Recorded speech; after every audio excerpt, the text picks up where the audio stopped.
MBBS in abroad. Apollo MedSkill 6 years of MBBS program will be completed in 35 lakhs only.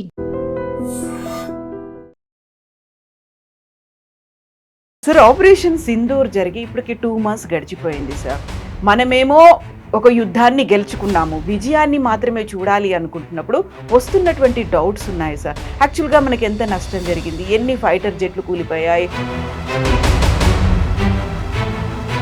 Operation Sindoor will restart.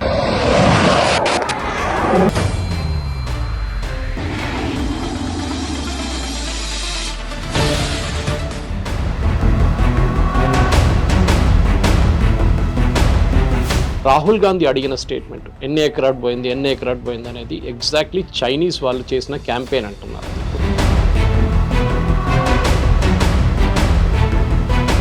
ఇక అన్ని marked images, లేనిపోయిన images, పాత crash images అన్ని తీసి ఇదో Rafale పడిపోయింది.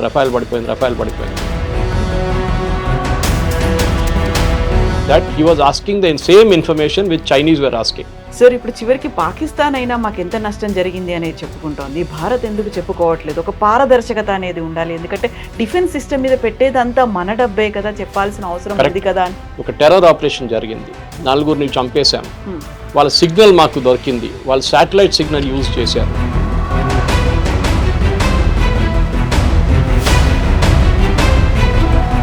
మనం కూడా చెప్పారు అనుకోండి, ఎస్ వాళ్ళు రఫేల్ కొట్టారు, లేకుంటే మనం కొట్టాము, ఇట్లా జరిగిందంటే వాళ్ళు నెక్స్ట్ టైం వాళ్ళకి అర్థమైపోతుంది.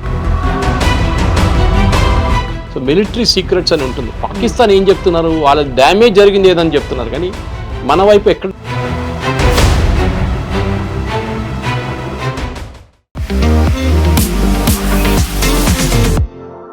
నమస్తే, నేను Kavitha. Welcome to I dream news and నిజాలు. ఆపరేషన్ సింధూర్ జరిగిన తర్వాత బోల్డ్ అన్ని డౌట్స్ని వెల్లడిస్తున్నాయి అటు పాకిస్తాన్, ఇటు చైనా. అక్కడ ఫైటర్ జెట్లకి ఎలాంటి నష్టం జరిగింది, భారతదేశం ప్రయోగించినటువంటి రఫేల్ని మేము కూల్చేసాము అని పాకిస్తాన్ చెప్తుంటే చైనా కూడా అదే వాదనని వినిపిస్తోంది. At the same time Lashkar e Taiba commander Hafiz సయీద్ని మేము అప్పగిస్తాము అనేటువంటి మాట ఎందుకని బిలావల్ భుట్టో ఇప్పుడు చేస్తున్నారు. ఓవరాల్గా అటు టెర్రరిజంతో పాటుగా ఇటు ఆయుధాలు, వీటన్నిటికీ సంబంధించి ఏం జరుగుతోంది, వాటిని మనం ఎలా అర్థం చేసుకోవాలి? మనతో పాటుగా ఉన్నారు senior journalist and political analyst Suresh Kochattil గారు. సార్ నమస్తే. సార్ ఆపరేషన్ సింధూర్ జరిగి ఇప్పటికి 2 months గడిచిపోయింది సార్. మనమేమో ఒక యుద్ధాన్ని గెలుచుకున్నాము, విజయాన్ని మాత్రమే చూడాలి అనుకుంటున్నప్పుడు వస్తున్నటువంటి డౌట్స్ ఉన్నాయి సార్. యాక్చువల్గా మనకి ఎంత నష్టం జరిగింది, ఎన్ని ఫైటర్ జెట్లు కూలిపోయాయి, అందులో సుఖాయిలు ఉన్నాయా, ఇవన్నీ ఉన్నాయి కదా సార్. యాక్చువల్గా ఎలా చూస్తున్నారు దీన్ని? ఆన్సర్స్ ఇవ్వాల్సిన అవసరం ఉందా లేదంటారా? ఒక ఎయిర్క్రాఫ్ట్ కూలి కింద పడినప్పుడు దాని డెబ్రీ ఎక్కడానికి కనిపించాలి కదా. మన దగ్గర ప్రతి మనిషి దగ్గర మొబైల్ ఫోన్ ఉంది ఇండియాలో. ఎక్కడ పడినా కానీ వాడు వెళ్ళి ఫస్ట్ షాట్లు తీసుకుంటారు. మీరు చూసుంటారు, క్రాష్ అయినప్పుడు ఏదైనా మనం పెద్ద ఎయిర్క్రాఫ్ట్ కాకుండా చిన్న ఎయిర్క్రాఫ్ట్ కూడా మన హకీంపేట్ వైపు నుంచో ఎక్కడైనా క్రాష్ అయితే కూడా, ఇప్పుడు జరగలేదులే రీసెంట్లీ, మంచిది, ముందు జరుగుతుంటే వెళ్ళి అందరు వీడియో తీసుకుంటారు. పంజాబ్ వైపు కానీ రాజస్థాన్ వైపు కానీ అది అక్కడే పడాలి కదా, పడిచ్చి ఎందుకు ఫోటోలు కనిపించట్లేదు. సో ఆబ్వియస్లీ ఎయిర్క్రాఫ్ట్ కూలిపోయింది అంటున్న దాని కాదు, ఎయిర్క్రాఫ్ట్లో జరిగిన లోపాల వల్లే జరిగిందని చెప్పి డస్సా నిన్న ఒక స్టేట్మెంట్ ఇష్యూ చేశారు, వాళ్ళ అఫీషియల్ స్టేట్మెంట్. వాళ్ళకి ప్రతి ఎయిర్క్రాఫ్ట్ కీ వాళ్ళ దగ్గర ఉంది, ఫిజికల్ కీ కాదు, ఒక డిజిటల్ కీ ఉంది వాళ్ళ దగ్గర. ఎందుకంటే ఏదైనా లోపం వస్తే రిమోట్లీ కూడా వాళ్ళు సాఫ్ట్వేర్ అప్డేషన్ కానీ మిగతా అన్ని వాళ్ళు అక్కడి నుంచి చేస్తుంటారు, ఫ్రాన్స్ నుంచి. ఇప్పుడు మనం చూసాం, మన F-35 తీసుకొచ్చారు, ల్యాండ్ చేయించారు ట్రివాండ్రంలో, ఫ్యూయల్ అని చెప్పారు, దాని తర్వాత హైడ్రాలిక్ ఇష్యూ అని చెప్పారు. లాస్ట్ ఇప్పుడు 25 రోజుల తర్వాత 22 రోజుల తర్వాత దాన్ని ఇప్పుడు హ్యాంగర్లో తీసుకెళ్ళి రిపేర్ చేయడానికి బ్రిటిష్ టెక్నీషియన్స్ అందరు వచ్చారు. ఇట్లాంటి సాఫిస్టికేటెడ్ ఎయిర్క్రాఫ్ట్, అది సుఖాయ్ ఉండొచ్చు, పాత జాగ్వార్ ఉండొచ్చు, ఇప్పుడు కూడా మన దగ్గర జాగ్వార్ ఉంది, అది పాత డసా వాళ్ళు తయారు చేసింది అది కూడా. అండ్ దెన్ ఇప్పుడు కొత్త ఉన్న వెర్షన్ రఫేల్ ఉంది మన దగ్గర. ఎయిర్క్రాఫ్ట్లో ఎప్పుడు ఏం జరుగుతుందంటే, ఇప్పుడు జరిగిన దాంట్లో కూడా చాలా క్లియర్గా ఏం చెప్తాం, ఒక ఎయిర్క్రాఫ్ట్కి ఏదో డ్యామేజ్ జరిగింది, వాళ్ళు యూజ్ చేసిన వాళ్ళు ఫ్యాక్టరీసైడ్. ఫ్యాక్టరీసైడ్ అంటే ఫ్యామిలీ కూడా ఒకరిని చంపినప్పుడు ఫ్యాక్టరీసైడ్ అంటారు, నాన్నగారు అబ్బాయి ఆ నాన్నగారిని చంపినప్పుడు ఫ్యాక్టరీసైడ్ అంటారు దాన్ని.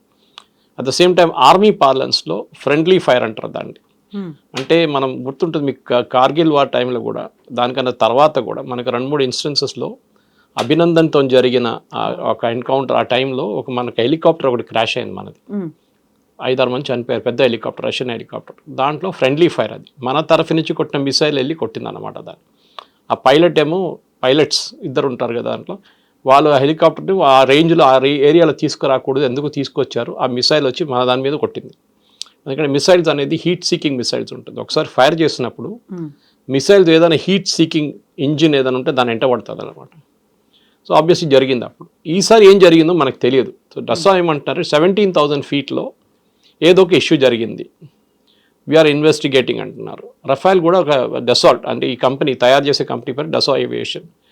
వాళ్ళు అంటున్నారు మేము ఇన్వెస్టిగేట్ చేస్తున్నాం, ఏదో జరిగింది, we don't know what happened, crash ఏం జరగలేదు అని చెప్తున్నారు.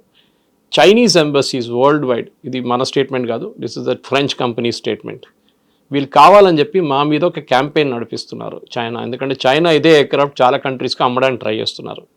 ఆల్రెడీ పాకిస్తాన్ వాళ్ళకి దొరికారు, ఎందుకంటే వాళ్ళ దగ్గర డబ్బులు లేవు, ఎవరు వాళ్ళకి ఎయిర్క్రాఫ్ట్ ఇవ్వరు, రష్యన్స్ ఇవ్వరు, కానీ యూఎస్ వాళ్ళు కూడా ఇవ్వరు వాళ్ళకి. ముందు F-16 ఎందుకు ఇచ్చారంటే ఆఫ్ఘనిస్తాన్లో ఫైట్ చేయడానికి ఇచ్చారు. దాంట్లో స్పెసిఫిక్ కండిషన్ కూడా ఏం పెట్టారంటే to fight terrorist in Afghanistan అని చెప్పి ఎయిర్క్రాఫ్ట్ ఇచ్చారు, ఇంకా దేనికి వాడకూడదు అని చెప్పి.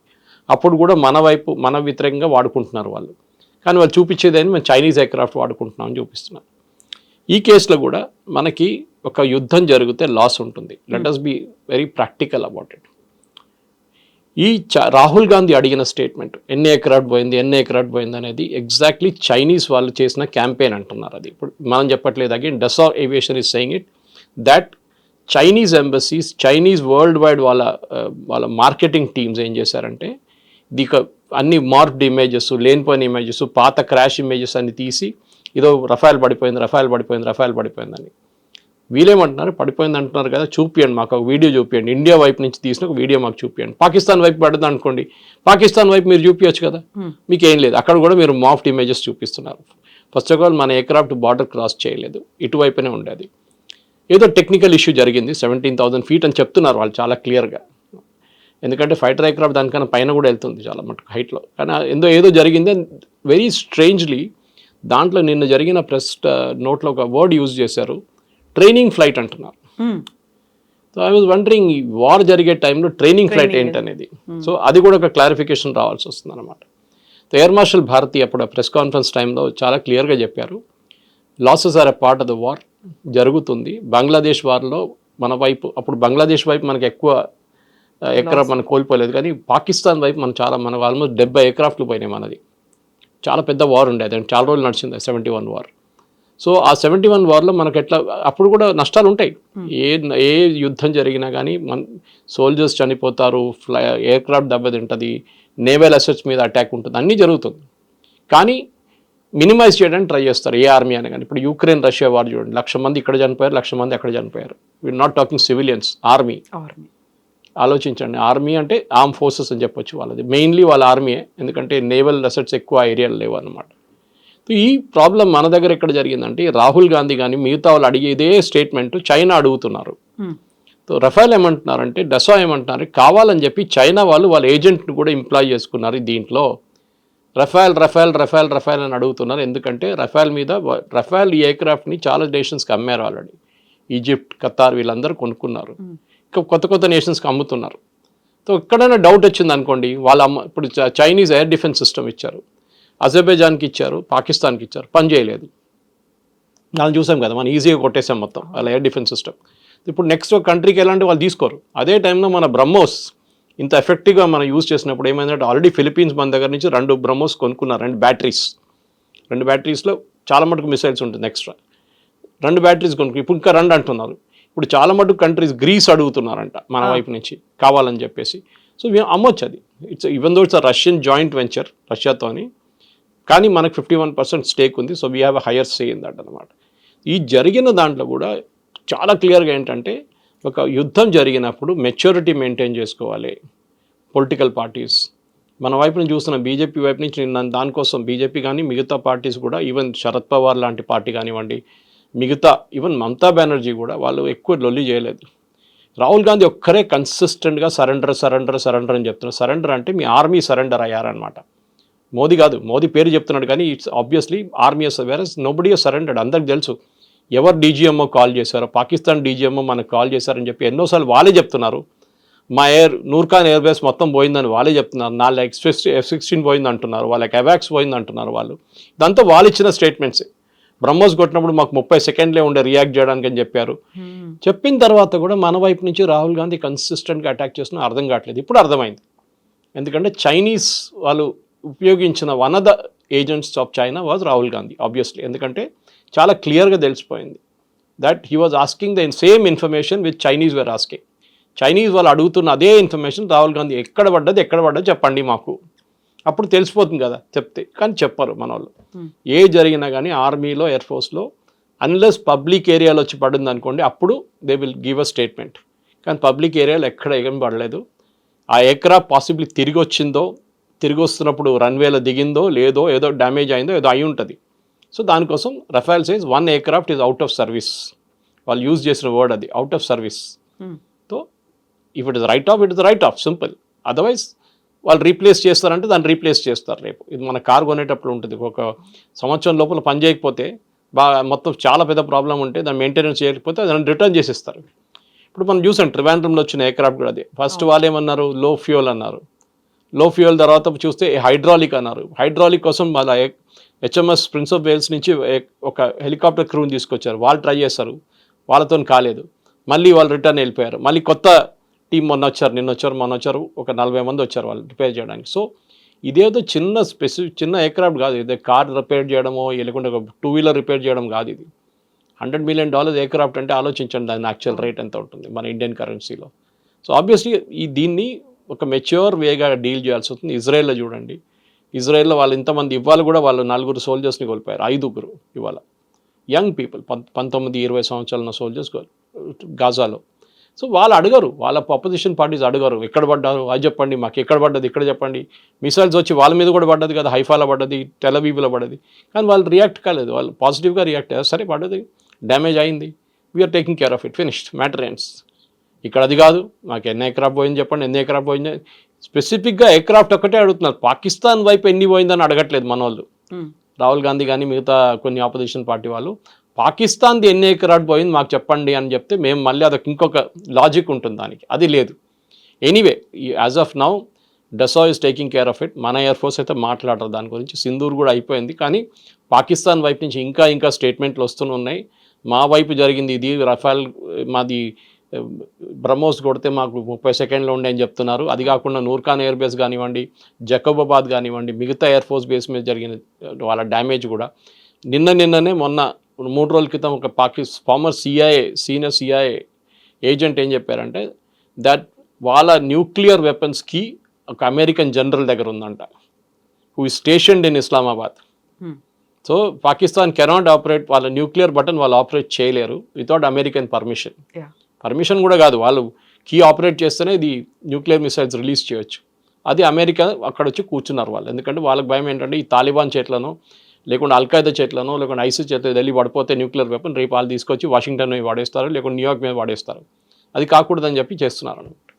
సార్ ఇప్పుడు చివరికి పాకిస్తాన్ అయినా మాకు ఎంత నష్టం జరిగింది అనేది చెప్పుకుంటోంది, భారత్ ఎందుకు చెప్పుకోవట్లేదు? ఒక పారదర్శకత అనేది ఉండాలి, ఎందుకంటే డిఫెన్స్ సిస్టమ్ మీద పెట్టేదంతా మన డబ్బే కదా, చెప్పాల్సిన అవసరం ఉంది కదా అని. మీరు చెప్పింది రిప్లై కరెక్టే, కానీ కొన్ని దానికి సీక్రసీ మెయింటైన్ చేయాల్సి వస్తుంది. ఫర్ ఎగ్జాంపుల్ ఒక బ్యాటిల్లో, ఇవాళ జరిగిన ఒక బ్యాటిల్లో మనం ఫర్ ఎగ్జాంపుల్ ఎయిర్క్రాఫ్ట్ పక్కన పెడదాం, మనం ఒక టెర్రర్ ఆపరేషన్ జరిగింది, 4 చంపేశాం, వాళ్ళ సిగ్నల్ మాకు దొరికింది, వాళ్ళు శాటిలైట్ సిగ్నల్ యూజ్ చేశారు, మేము శాటిలైట్ ఫోన్ పట్టుకున్నామంటే నెక్స్ట్ టైం వాళ్ళు శాటిలైట్ ఫోన్ వాడరు. మనం కూడా చెప్పారనుకోండి, ఎస్ వాళ్ళు రఫేల్ని కొట్టారు లేకుంటే మనం కొట్టాము ఇట్లా జరిగిందంటే వాళ్ళు నెక్స్ట్ టైం వాళ్ళకి అర్థమైపోతుంది దీన్ని ఇట్లానే చేయాలి. సో మిలిటరీ సీక్రెట్స్ అని ఉంటుంది. పాకిస్తాన్ ఏం చెప్తున్నారు, వాళ్ళ డ్యామేజ్ జరిగింది ఏదని చెప్తున్నారు, కానీ మన వైపు ఎక్కడ డ్యామేజ్ జరగలేదు. మనకు చూసాం మనం చాలా క్లియర్గా. మన వైపు వచ్చిన ఒక్క మిసైల్ కూడా 2-3 మిసైల్ సివిలియన్ ఏరియా మీద పడ్డది, ఒకటి సర్గోదా ఎయిర్ బేస్ మీద పక్కన వెళ్ళి పడ్డది, ఎయిర్ బేస్ మీద పడలేదు అది. సో పాకిస్తాన్ మన యాకాక్ గన్స్ అంటారు, అంటే యాంటీ ఎయిర్క్రాఫ్ట్ గన్స్ నుంచి S-400 దాకా చాలా బాగా పనిచేస్తుంది. మల్టీలేయర్ డిఫెన్స్ సిస్టమ్, దాంట్లో మనం చూసాం చాలా మటుకు ఎట్లా పనిచేస్తుంది అది. దాని క్లారిటీ కూడా చాలా మంది మనం టీవీలో చూసాం రాత్రిపూట. 5-6 మిసైల్స్ వెళ్ళి ఉంటుంది అక్కడిక్కడ, that is okay, it's still Akashteer పనిచేస్తుంది బాగానే. కానీ డ్యామేజ్ జరిగింది అన్ని పబ్లిక్ డొమైన్లో చెప్పక్కర్లేదు. It is a protracted war, అంటే చాలా రోజులు నడిచిన యుద్ధం అంటే అప్పుడు చెప్పొచ్చు ఇంతమంది చనిపోయారు, ఇంతమంది ఎయిర్క్రాఫ్ట్ పోయింది, ఇన్ని నేవల్ అసెట్స్ మీద అటాక్ జరిగింది, ఇంత ఆర్మీ వాళ్ళు చనిపోయారని చెప్పి అప్పుడు చెప్తాం. కార్గిల్లో చెప్పాం కదా, Hmm. కార్గిల్లో ఏ నష్టం జరిగింది అందరికీ తెలుసు. కార్గిల్లో వాళ్ళ ఎంతమంది పోయారని చెప్పి చాలా క్లియర్గా మనం అక్కడ గ్రేవ్స్ కూడా తయారు చేసాం వాళ్ళ కోసం. విజయ్ దివస్లో we celebrate those days with the fallen soldiers martyrs కోసం. ఈ కేసులో మనం చెప్పక్కర్లేదు, ఎందుకంటే we are holding lot of proprietary information. Next surgical strike అప్పుడు చెప్పలేదు, ఇది ప్రిసిషన్ స్ట్రైక్, ఇది కూడా చెప్పలేదు అని చెప్పరు, ఎప్పుడు చెప్పరు. ఎందుకంటే మీరు సర్జికల్ స్ట్రైక్లో మేము ఇట్లా కొట్టామని చెప్తే నెక్స్ట్ టైం వాళ్ళు రెడీగా ఉంటారు దానికోసం. యూ షుడ్ నెవర్ సే మేము పాకిస్తాన్ ఎట్లా కొట్టామని మన వాళ్ళు ఇప్పుడు కూడా చెప్పట్లేదు. నూర్ఖాన్ బేస్ ఎట్లా కొట్టామని చెప్పట్లేదు, జకోబాబాద్ ఎట్లా కొట్టామని చెప్పట్లేదు, కైరానా హిల్స్ దగ్గర ఏం చేసాం మనం చెప్పట్లేదు. So we are not speaking. అది maturity of an army is there. Israel వాళ్ళు ఇంత పెద్ద క్యాంపెయిన్ చేశారు ఇరాన్ మీద, వాళ్ళు మొత్తం ఇన్ఫర్మేషన్ ఇచ్చారు బయట, ఎక్కడ ఇవ్వలేదు. అటాక్ చేసాం, బాంబ్ చేసాం. యూఎస్ కూడా B2 బాంబర్స్ తీసుకెళ్ళాం, కొట్టాం. డ్యామేజ్ అంతా జరిగింది, సబ్స్టాన్షియల్ డ్యామేజ్, అంతే అంతే. పిక్చర్స్ ఎవరైనా దొరకచ్చు. Today you can go to any international thing, వాళ్ళు శాటిలైట్ పిక్చర్స్ మీకు ఇస్తారు. పాకిస్తాన్కి 10 నిమిషాలు పడుతుంది ఆ శాటిలైట్ పిక్చర్ కొనడానికి. దాని నుంచి వాళ్ళకి క్లియర్గా తెలిసిపోతుంది ఏమైనా మన ఎయిర్క్రాఫ్ట్ కింద పడితే దాని విజువల్స్ ఉంటుంది దాంట్లో. ఏ విజువల్స్ లేదు, ఎక్కడ లేదు. సో మనం సీక్రసీ మెయింటైన్ చేయాలి, చాలా ఇంపార్టెంట్. అన్నీ పబ్లిక్ డొమైన్లో చెప్పక్కర్లేదు. ఓకే, మనుషులు చనిపోతే క్లియర్గా తెలిసిపోతుంది, ఎందుకంటే మనం వీ హోల్డ్ ఒఫీషియల్ ఫ్యూనరల్స్.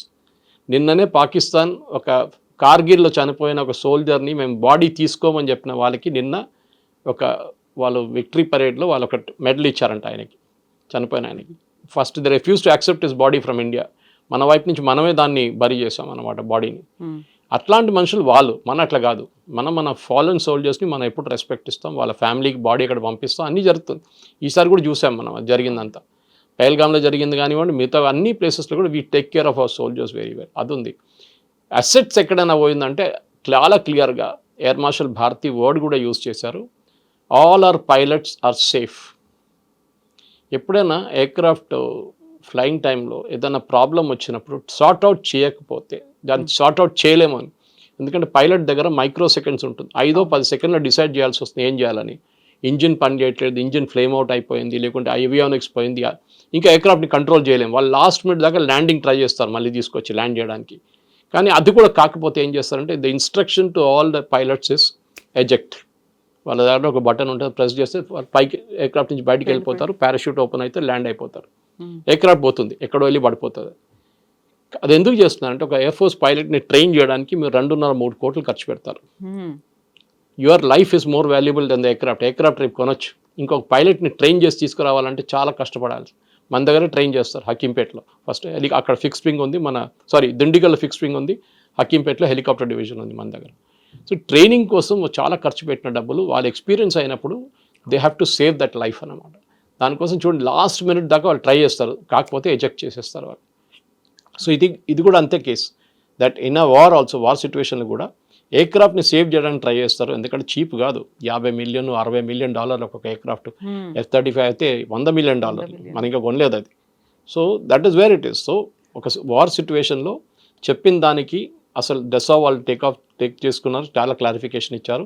మన వైపు నుంచి కూడా అక్కడిక్కడ కాకుండా మనం స్టేట్మెంట్లు ఇచ్చాం. మన CDS అనిల్ చౌహాన్ గారు కానీ, మన ఎయిర్ ఫోర్స్ చీఫ్ కానీ, మన ఒక అటాచ్ కూడా ఒక ప్రెస్ కాన్ఫరెన్స్ చేశారు, ప్రెజెంటేషన్ చేశారు. సో కానీ దాన్ని కూడా మన మీడియా ట్విస్ట్ చేస్తారన్నమాట. ఏదైనా చెప్తే మోదీ గారు ఎందుకు చెప్పలేదు, మోదీ గారు ఎందుకు మాట్లాడలేదు అని మోదీ గారు చెప్పక్కర్లేదండి. ఒక డిఫెన్స్ మినిస్టర్ ఉన్నారు, డిఫెన్స్ సర్వీసెస్ ఉన్నారు, వాళ్ళు మాట్లాడతారు ప్రొఫెషనల్గా, వాళ్ళకి తెలుసు ఇట్లా మాట్లాడాలని. సరే, ఇప్పుడు మనం డిఫెన్స్ సిస్టమ్ గురించి మాట్లాడుకున్నప్పుడు ఆబ్వియస్గా టెర్రరిజం గురించి కూడా మాట్లాడుకోవాలి. టెర్రరిస్టులు అనగానే పాకిస్తాన్ బేస్డ్గానే వాళ్ళు ఆపరేట్ చేస్తున్నారు అనుకున్నప్పుడు యుఎస్ మనకు అప్పగించినటువంటి రానా చెప్పినటువంటి మాట, ఒక ట్రస్టెడ్ పర్సన్ని నేను పాకిస్తాన్ ఆర్మీకి అన్నాడు. ముంబై టెర్రర్ అటాక్స్ కావచ్చు, గతంలో జరిగినటువంటి అన్ని ఇన్సిడెంట్లో ఆయన ప్రధానమైనటువంటి భాగస్వామియే కాదు, ఆయనే చాలా క్లియర్గా ఎక్కడెక్కడ ఎవరిని డిప్లాయ్ చేయాలి అనేది కూడా చెప్పారనేది. ఎందుకని అంత ఒక ట్రస్టెడ్ పర్సన్ని అనే ఒక మాట, పాకిస్తాన్ ఆర్మీ నన్ను చాలా నమ్మింది అని ఆయనైతే ఒక స్టేట్మెంట్ ఇచ్చాడు. అక్కడే బోల్డ్ అని క్వశ్చన్స్ కూడా ఉన్నట్టున్నాయి కదా సార్. ఆయన ముంబైలో అదే దాడులు జరిగిన టైంలో ఉన్నాడా లేడా, ఎందుకని యూఎస్కి వెళ్ళిపోయాడు, దుబాయ్కి వెళ్ళాడు, ఇలాంటివన్నీ సార్. దుబాయ్కి వెళ్ళాడని చెప్పి ఎయిర్పోర్ట్లో ఒక ఎగ్జిట్ చూపిస్తుంది ఆ టైంలో, అప్పుడు ఇన్వెస్టిగేషన్ చూపిస్తుంది. కానీ దాని తర్వాత ఆయన ఇప్పుడు ఏమంటున్నా అంటే నేను రిటర్న్ వచ్చానని చెప్తాను. మనం అందరూ అనుకున్నాం అంటే పాకిస్తాన్లో వాళ్ళ హ్యాండ్లోస్తో నువ్వు కూర్చున్నాడు అనుకున్నాం మనం. డేవిడ్ కోల్మన్ హెడ్లీ కానివ్వండి, తహవూర్ రానా కానివ్వండి, ఐడెంటిఫికేషన్లో స్పాట్స్లో ముంబైలో ఆల్మోస్ట్ 20 స్థానాలు వాళ్ళు ఫస్ట్ రెక్కీ చేసుకున్నారు.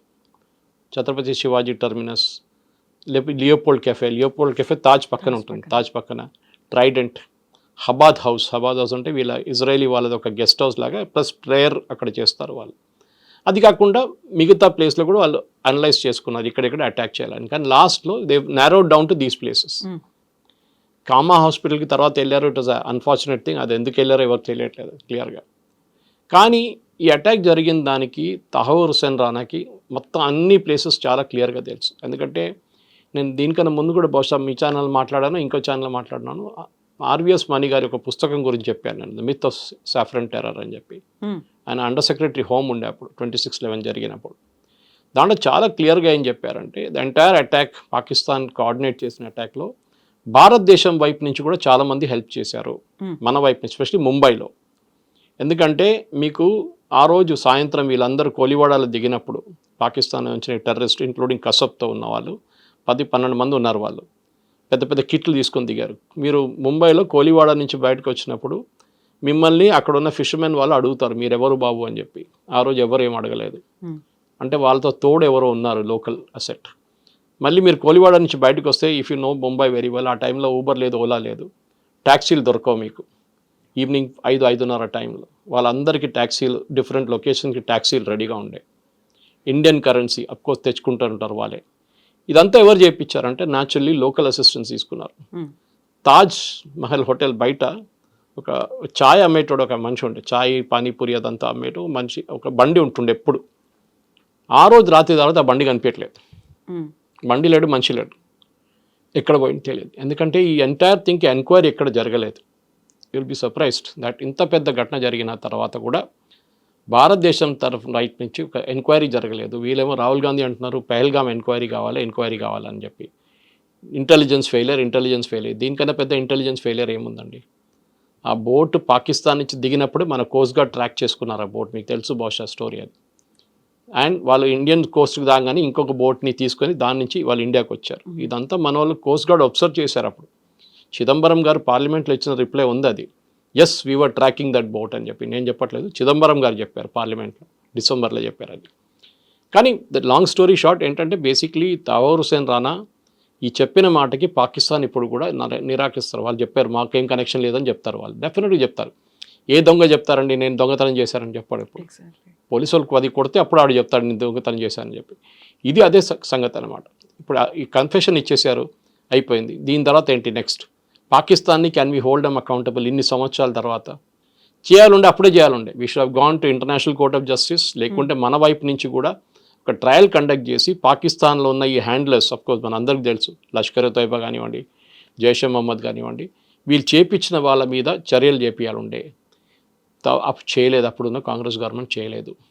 తహూర్ హుస్సేన్ రానాని కూడా యుఎస్ పట్టుకున్నారు, మనం పట్టుకోలేదు. యుఎస్ పట్టుకున్న తర్వాత అది కూడా ఒక వీసా వైలేషన్ మీద పట్టుకున్నారు. ఓకే, ఆ టైంలోనే వీళ్ళకి డౌట్ వచ్చింది. ఎందుకంటే యుఎస్లో కస్టమ్స్ వాళ్ళు కూడా అబ్జర్వ్ చేస్తున్నారు ఇమిగ్రేషన్, వీళ్ళు ఫ్రీక్వెంట్లీ పాకిస్తాన్కి వెళ్తున్నారు వస్తున్నారు, ఎందుకు అని చెప్పి డౌట్ వచ్చి అప్పుడు అరెస్ట్ చేసిన మంచి అప్పుడు జరిగిందనమాట అరెస్ట్. దాని తర్వాత ఆయన బెయిల్ రిలీజ్ చేశారు, మళ్ళీ అరెస్ట్ చేశారు ఇంకొక కేసులో. దాని తర్వాత అక్కడి నుంచి మన ఎక్స్ట్రడిషన్ ప్రొసీడింగ్స్ పెట్టాం. మోదీ గవర్నమెంట్ వచ్చిన తర్వాత మనం మన ఇంటర్పోల్ అరెస్ట్ వారెంట్ పెట్టాం. దాన్ని బట్టి చాలా పెద్ద లీగల్ బ్యాటిల్ తర్వాత దొరికారు. మన అందరికీ స్టోరీ తెలుసు అనమాట. కానీ రానా చెప్పిన అదే స్టోరీని కొరాబరేట్ చేయాలంటే చాలా క్లియర్గా పాకిస్తాన్లో ఉన్న ఐఎస్ఐ ఏజెంట్లు, అంటే ఐఎస్ఐ అంటే పాకిస్తాన్ ఆర్మీని, అది లష్కర్ తోయిబా, జైషే మహమ్మద్ అంతా ఫ్రంట్ ఎండ్ వీళ్ళు. ఇన్ఫ్యాక్ట్ మీరు ఈ ఆపరేషన్ సింధూర్ జరిగినప్పుడు కూడా మీరు చూసుంటారు, ఒక ఫ్యూనరల్ జరిగింది, స్టేట్ ఫ్యూనరల్. 3 టెర్రరిస్ట్కి పాకిస్తాన్ ఫ్లాగ్ డ్రేప్ చేశారు. పాకిస్తాన్ ఆర్మీ సీనియర్ ఆఫీసర్స్ వచ్చి సెల్యూట్ కొట్టారు. పాకిస్తాన్ సోల్జర్స్ ఆ బాడీని క్యారీ చేశారు. మీరు టెర్రరిస్ట్ ఉన్నప్పుడు మీరు ఎందుకు చేస్తున్నారండి Pakistan army?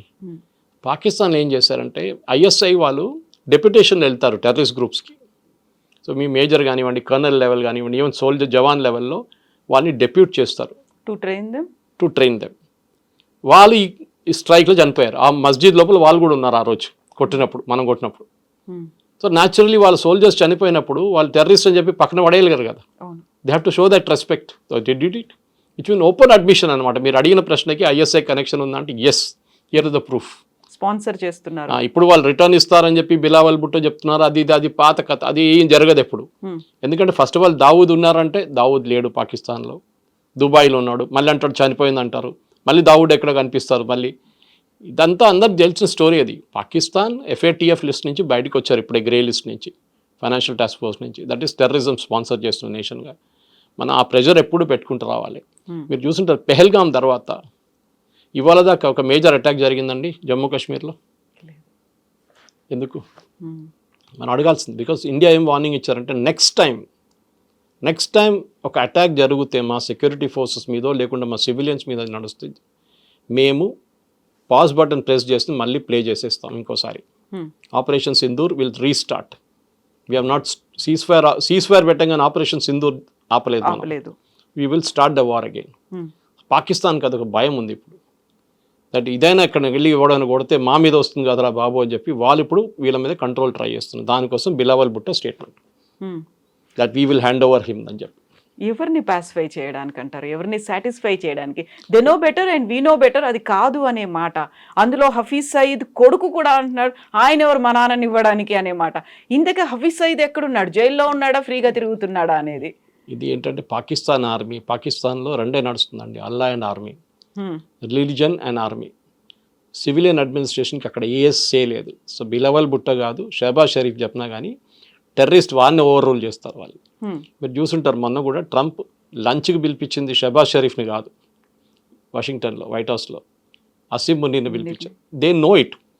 Even cease fire talks నడుస్తున్నప్పుడు కూడా యుఎస్ వైపు నుంచి వాళ్ళ సీనియర్ లీడర్స్ మాట్లాడుతున్నప్పుడు, అది వైస్ ప్రెసిడెంట్ వ్యాన్స్ అయితే మాట్లాడలేదు కానీ డిఫెన్స్ సెక్రటరీ ఎవరైనా మాట్లాడుంటారు, వాళ్ళు మాట్లాడినప్పుడు కూడా అసీం మునీర్తో మాట్లాడారు. వాళ్ళకి తెలుసు పాకిస్తాన్లో ఎవరు నడిపిస్తారు గవర్నమెంట్ అనేది. సో మీరు అడిగిన ప్రశ్నకి ఇదే, దట్ వీళ్ళకి అథారిటీ లేదు, పాకిస్తాన్ ఆర్మీ నడిపిస్తున్నారు. ఇది ఎందుకు చెప్తున్నారంటే ఒక ఇంటర్నేషనల్ కన్జంప్షన్ చెప్తున్నారు. చూడండి మేము ఇంత ఓపెన్గా ఉన్నాం, మేము మా దగ్గర టెర్రరిస్ట్ ఉంటే మేము ఇచ్చేస్తూ ఉంటున్నాం, కానీ భారతదేశం ఒప్పుకోవట్లేదు అనే మాట కూడా అన్నాడు. అదే కదా మన వద్దంటామా, మనం వద్దంటామా? వీళ్ళేమంటారు అప్పుడు ఇంకేదో కండిషన్ పెడతారు దానికి, అరే మీ వైపు ఉన్న RSS వాళ్ళని మాకు ఇచ్చేయమంటారు. అది అన్నీ వస్తుంది అట్లాంటి కండిషన్. మనకు తెలుసు ఇదంతా ఎక్కడ వేర్ ఇట్ లీడ్స్ టు అని తెలిసిపోతుంది. సమజ్దార్కు ఇషారాయ్ కాఫీ అంటారు హిందీలో. అదే చాలా క్లియర్గా తెలిసిపోతుంది. ఇప్పుడు టెర్రరిస్ట్ అనగానే మీ వైపు కూడా టెర్రరిస్ట్ ఉంది కదా, RSS వాళ్ళు ఉన్నారు కదా, BHP వాళ్ళు ఉన్నారు కదా, బజరంగ్ వాళ్ళని మాకు అప్పగించండి, వాళ్ళు పాకిస్తాన్లో బలూచిస్తాన్లో బాంబు వేస్తున్నారు, మాకు అదే అప్పగించండి అని చెప్తారు. అప్పుడు ఏం చెప్తారు మనం? అప్పుడు ఓరాపు అంటాం మనం, మనకు పని లేదు మీరు పెట్టుకోండి కావాలంటే మేము చూసుకుంటాం అని పని తర్వాత అని చెప్పేసి. ఇజ్రాయెల్ అదే చేస్తున్నారు కదా, టార్గెటెడ్ హిట్టింగ్. ఎక్కడైనా కానీ వాళ్ళు ఎవరు ఉన్నా కానీ, ఇరానియన్స్ కానివ్వండి, హమాస్ కానివ్వండి, హెజ్బుల్లా కానీ కొడతాడు వాటిని. మనం కూడా అదే నేర్చుకోవాలి, అదే పాలసీ మనం కూడా ఫాలో చేయాలి. ఈ సర్జికల్ స్ట్రైక్స్ కానీ, దాని తర్వాత ఫస్ట్ అటాక్ జరిగిన 7వ తారీఖు 8వ తారీఖు, that is 7th night 8th morning జరిగిన అటాక్లో సేమ్ పాలసీ ఫాలో చేయాల్సిందే. అది తహవూర్ రానాకు ఇచ్చిన అడ్మిషన్తో మనకి ఇంకా స్ట్రెంగ్త్ అయింది. మన ఇది ఇంటర్నేషనల్ ప్రాసిక్యూషన్ ఇప్పుడు చేయలేము, చాలా లేట్ అయిపోయింది, ప్రూఫ్స్ అన్ని పోయినాయి మొత్తం. కానీ వీ కెన్ మెయింటైన్ FATF లిస్ట్లో పాకిస్తాన్ని మళ్ళీ తీసుకురావాలి, గ్రే లిస్ట్లో తీసుకొచ్చేద్దాం ఫస్ట్. గ్రే లిస్ట్లోనే వాళ్ళకి చాలా ప్రాబ్లం రాబోతుంది అనమాట. సో ఇవన్నీ ఇప్పుడు మీరు చెప్పినట్టుగా ఎలా ఎస్టాబ్లిష్ చేస్తారు సార్? ఎస్ నేను ఒక ట్రస్టెడ్ పర్సన్ని అని చెప్పాడు రానా, అయితే దాన్ని ఎస్టాబ్లిష్ చేయడానికి ఆల్రెడీ అన్నీ వాష్అవుట్ అయిపోయాయి, అక్కడ ఏవీ లేవు, అక్కడ విట్నెస్ లేవు, అసలు ఏవీ లేనప్పుడు ఎలా ఎస్టాబ్లిష్ అవుతుంది? మారల్ విక్టరీ అండి, అంతే. మనందరికి తెలుసు రానాను తీసుకొచ్చి మనం ఒక కండిషన్ పెట్టారు US కోర్టు, రానాని డెత్ సెంటెన్స్ ఇవ్వకూడదు అని చెప్పేసి. అది వీళ్ళందరూ హ్యూమన్ రైట్స్ వాళ్ళు చేస్తారు. ఈవెన్ UK కోర్ట్స్ అదే చెప్తారు, విజయ్ మాల్యాను పంపించమంటే మీకు అక్కడ జైల్లో టాయిలెట్లు బాగలేవంట, జైల్లో పడుకోవడానికి కింద పంపిస్తే వీళ్ళకి AC ఇవ్వట్లేదంట అని చెప్పి, దోమలు ఉన్నాయని చెప్పి పంపించట్లేదు అక్కడి నుంచి, UK నుంచి. ఇది కూడా అంతే సంగతి. కానీ రానా మన దగ్గర చనిపోయేదాకా జైల్లోనే ఉంటాడు, బయటికి రాడు ఎట్లయినా. కానీ ఆయన ఇచ్చిన ఇన్ఫర్మేషన్ మనకి పబ్లిక్ కన్జంప్షన్ మీలాంటూ నాలాంటూ చెప్పేది 2% బయట చెప్తారు జరిగిందని, మిగతా అంతా వాళ్ళ దగ్గర ఉంటుంది డీటెయిల్స్. ఏంది, ఎవరు, ఎట్లా, ఏం చేయించారు, ఏ ఆర్మీ. అప్పుడున్న army officers, Pakistan army officers ఉండరు, చనిపోయి ఉంటారు చాలామంది, ఇప్పుడు దాకా తెలియదు, రిటైర్ అయితే అయిపోయి ఉంటారు 100%. సో జరిగిన దానికి పర్వేజ్ ముషరఫా లేకుంటే ఇంకెవరైనా రెస్పాన్సిబుల్ అంటే then we have to take care of that ఆ టైంలో. కానీ ఇట్స్ టూ లేట్. కానీ ఒక మారల్ విక్టరీ లాగా that we have established, yes Pakistan did it అని అందరికి తెలుసు. మీరు చెప్పినట్లు అందరికీ తెలుసు పాకిస్తాన్ చేయించారా, ISI చేయించారని. కానీ వీ కుడ్ ప్రూవ్. ఆ టైంలో మనం ప్రెషర్ పెడితే, మన్మోహన్ సింగ్ టైంలో ప్రెషర్ పెడితే డెఫినెట్గా they would have been result.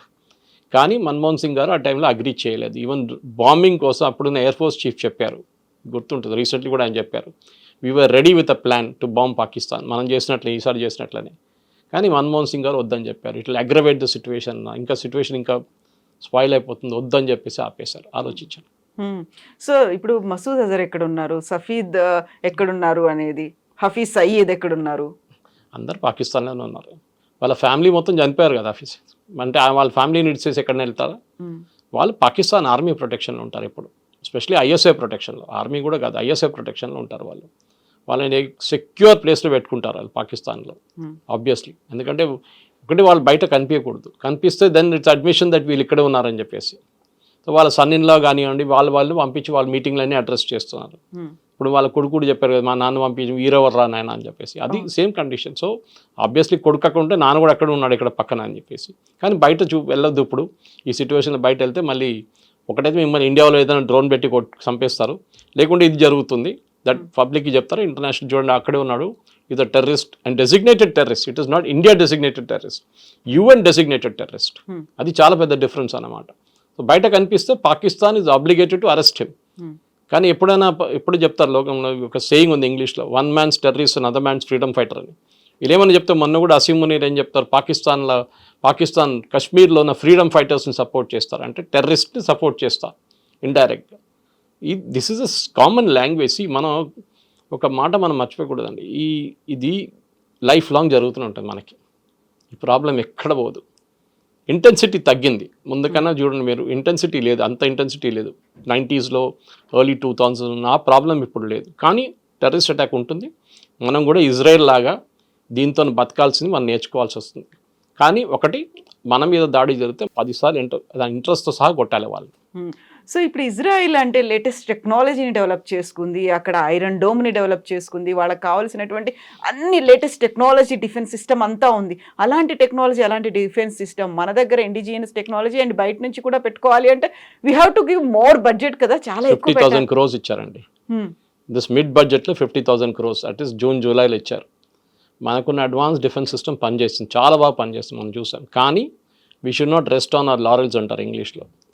ఏదో మనం ఈసారి గెలిచేసాం అయిపోయిందని కాదు. చైనా వాళ్ళు కాన్స్టెంట్గా, తుర్కీ వాళ్ళు కాన్స్టెంట్గా వాళ్ళు ఏదో పాకిస్తాన్కి వెపన్స్ ఇస్తుంటారు. మొన్న కూడా ఆర్మీ వాళ్ళు ఒక బ్రీఫింగ్లో చెప్పారు చాలా క్లియర్గా, దట్ చైనా ఇచ్చిన రియల్ టైమ్ ఇంటెలిజెన్స్, ఎందుకంటే పాకిస్తాన్ దగ్గర శాటిలైట్ లేదు, చైనా ఇచ్చిన ఇంటెలిజెన్స్తో పాకిస్తాన్ పనిచేశారు ఈ యుద్ధంలో, ఆపరేషన్ సింధూర్లో. అంటే చైనా వాళ్ళు కూడా పాకిస్తాన్లో కూర్చొని చేపించారని అని చాలా క్లియర్ అడ్మిషన్. టుర్కీ వాళ్ళిద్దరు చనిపోయారని చెప్తున్నారు మన బాంబింగ్లో. వాళ్ళ డ్రోన్స్ అని సెటప్ చేసి పాకిస్తాన్కి ఇచ్చారంట. ఎందుకంటే ఈ యుద్ధం జరిగే 5-6 రోజుల తర్వాత, పహల్గామ్ అటాక్ జరిగిన తర్వాత 5 పెద్ద టర్కిష్ ఆర్మీ ప్లేన్స్ వచ్చి దిగింది ఇస్లామాబాద్లో. ఆబ్వియస్లీ డ్రోన్ తీసుకొచ్చి ఉంటారు వాళ్ళు. ప్రొడక్షన్ ఫెసిలిటీ కూడా పెట్టేస్తారు పాకిస్తాన్ కావాలంటే. సో మనం ఇప్పుడు 2 front వార్ అంటాం మనం. ఇప్పుడు ఒకవైపు చైనా, ఒకవైపు పాకిస్తాన్ కాదు, ఇప్పుడు మనకు 3 front, 4 front, 5 front వార్ వస్తుంది. ఇండైరెక్ట్గా తుర్కీ, ఇండైరెక్ట్గా చైనా, వీళ్ళందరూ మన మీద దాడి చేస్తున్నారు. సో మనం కూడా రెడీ ఉండాలి. దానికోసం మనం ఏం చేయాలి, వాళ్ళ ఎనిమీ ఎవరు ఉన్నారో వాళ్ళని హెల్ప్ చేయాలి. సో మన ఈ కేసులో అర్మీనియాని హెల్ప్ చేస్తున్నాం. అజర్బైజాన్తో వాళ్ళకి గొడవ ఉంది.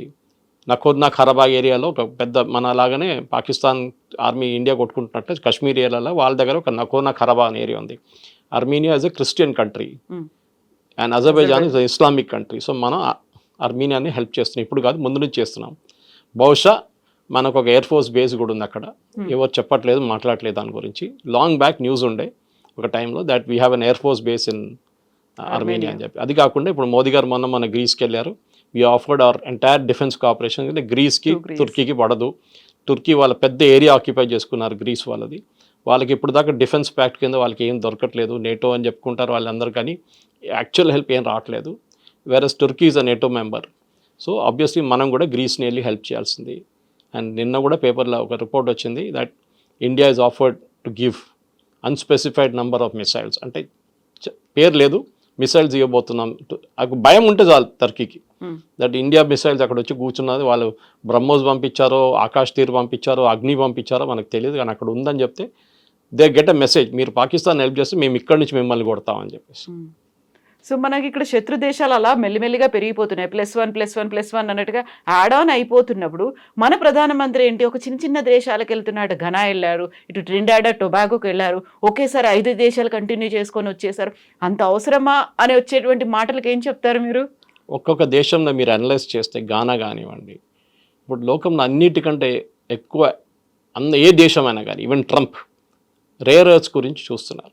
రేర్ ఎర్త్స్ అంటే మినరల్స్, లిథియం ఉండొచ్చు, మిగతా మెటల్స్ ఉండొచ్చు. మన దగ్గర మోనోజైట్ శాండ్స్ ఒకటి ఉంది కేరళ వైపు, దాని నుంచి మనం యురేనియం కూడా ప్రొడ్యూస్ చేస్తాం.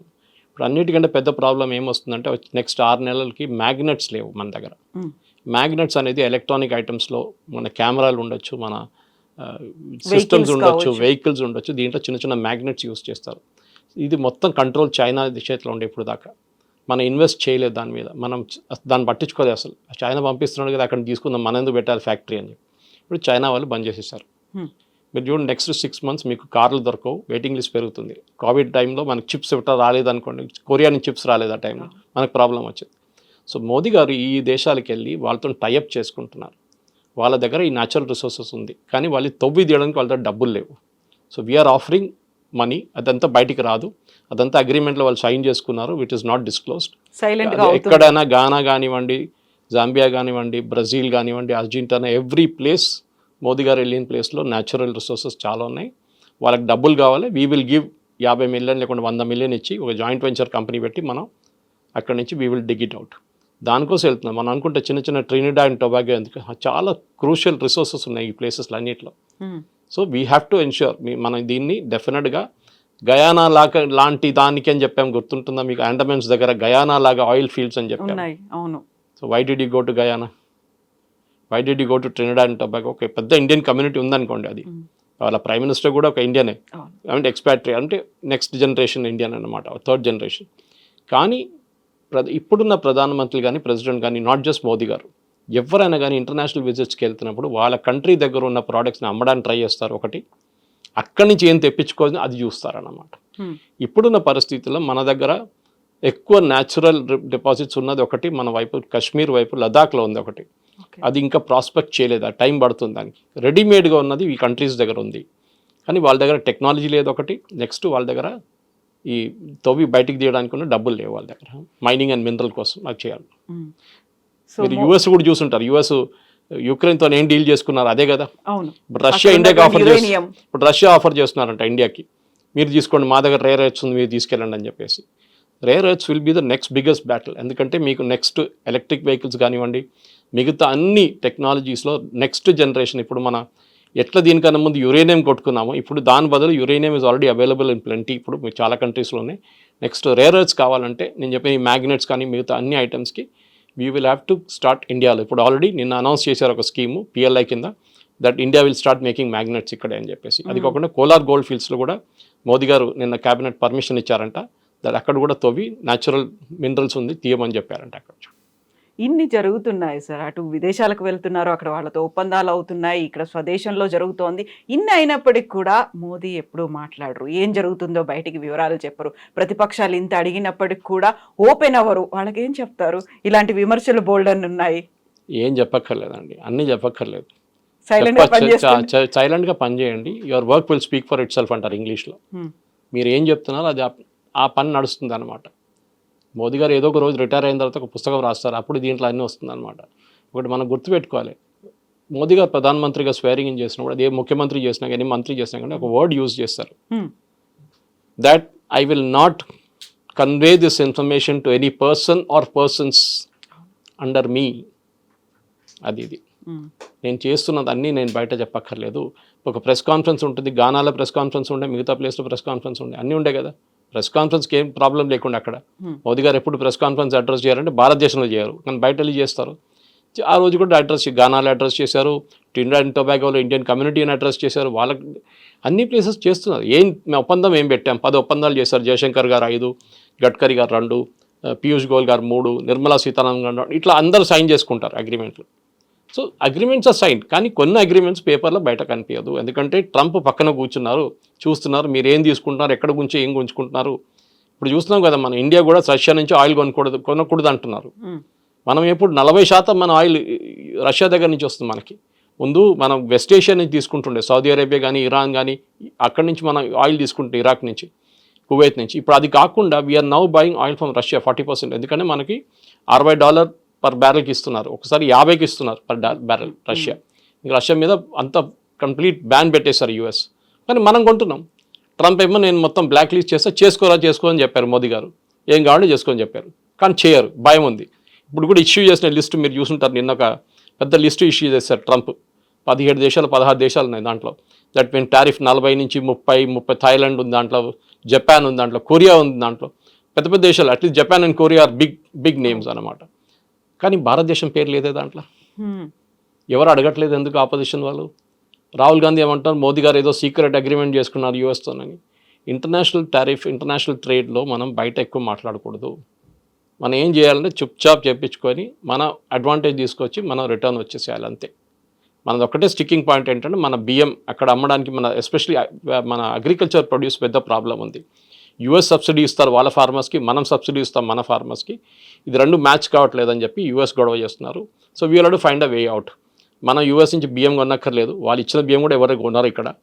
వాళ్ళు ఇంకేమైనా ప్రోడక్ట్స్ పంపిస్తే ఇక్కడ కొంటారు మార్కెట్లో. రేట్ ఎక్కువ ఉంటే ఎవరు కొనరు, మనకు అందరూ తెలిసిన స్టోరీ అది అన్నమాట. సో వీ విల్ వెయిట్, చూద్దాం ఏమైతుంది. పీయూష్ గోయల్ గారు వెళ్ళారు, నెగోషియేట్ చేశారు. లాస్ట్లో వాళ్ళకి విసుకొచ్చేసింది అమెరికన్స్కి. పీయూష్ గోయల్ వద్దు మాకు అని చెప్పారంట. ఈయన చాలా టఫ్ నెగోషియేటర్, ఆయన chartered accountant first of all. ఈయన వద్దు మేము ఇంకెవరైనా పంపి అంటే మోదీ గారు చెప్పారంటే ఇంకెవరు లేరు, ఆయన వస్తారని చెప్పారు. ఆయన వస్తారు, ఆయనే నెగోషియేట్ చేస్తారు మీతో, ఆయన అక్కడ కూర్చొని నెగోషియేట్ చేస్తున్నారు ఇప్పుడు. So we will wait. దానికోసం ఈ లిస్ట్లో ఆగస్ట్ 1 నుంచి ఉన్న లిస్ట్లో భారతదేశం లేదు. బ్రిక్స్ మీద ఏదో పెట్టారు 10% అని, అది ట్రిపికల్ ట్రంప్ బ్లఫ్, అది ఏం జరగదు. అది thank you so much sir. Bold అనే విషయాలు మాట్లాడుకున్నాం, ఇంకా చాలా ఉన్నాయి. Will talk next week. Thank you so much. Thank you very much. నిజంగా ప్రస్తుతం ఉన్నటువంటి సమాజం దేనికి ప్రయారిటీ ఇస్తుంది? ఆర్థిక సంబంధాల చుట్టూ మాత్రమే తిరుగుతోంది. మళ్ళీ ఎన్నికలంగానే చాలా విరక్తి కలుగుతాను. మంచి అనిపిస్తుంది కదా, లేడీస్ కూడా ఛాలెంజింగ్ జాబ్స్ చేసినప్పుడు చాలా బాగుంటది. ట్రాఫిక్ అసిస్టెంట్స్ గా నియమించిన ట్రాన్స్జెండర్స్ అందరితో సాల్యూట్ చేయించుకుంటున్నారు. ఫుడ్ డెలివరీ ఇవ్వటానికి వెళ్ళినటువంటి డెలివరీ బాయ్ అనిల్ పై కళ్ళ ముందు పెళ్ళండి